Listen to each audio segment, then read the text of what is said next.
दोस्तों, उर्दू डिक्शनरी के लिए मैंने दो अल्फाज लिए हैं। एक है इत्तेफाक और दूसरा है इत्तेहाद। तो आज के डिक्शनरी के इस वीडियो में मैं बात करूंगी इत्तेफाक और इत्तेहाद के मतलब और मायने पर, और उसके साथ ही साथ दोनों में क्या फ़र्क है ये भी हम जानेंगे। तो दोस्तों, सबसे पहले मैं बात करूंगी इत्तेहाद की।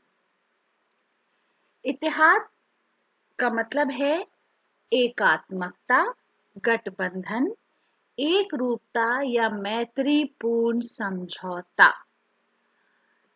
इत्तेहाद का ये अर्थ होता है। और जब हम इत्तेफाक की बात करते हैं तो वहां पर मतलब होता है सामंजस्य, निकटता जिसे हम कुर्बत बोलते हैं, आपसी मेलजोल, भाईचारा, एक रूपता या समानता। तो दोनों में बहुत छोटा सा फर्क है,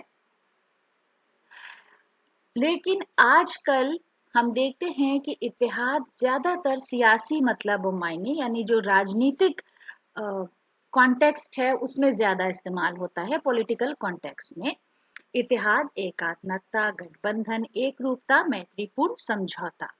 लेकिन इत्तेफाक किसी भी कॉन्टेक्स्ट में इस्तेमाल हो सकता है, जिसका मतलब है सामंजस्य, निकटता, आपसी मेलजोल, भाईचारा या एक रूपता। तो दोस्तों, आज के वीडियो के लिए ये हमारी छोटी सी पेशकश थी। अगले वीडियो के लिए चैनल को सब्सक्राइब करना ना भूलें। वीडियो देखने के लिए बहुत बहुत शुक्रिया।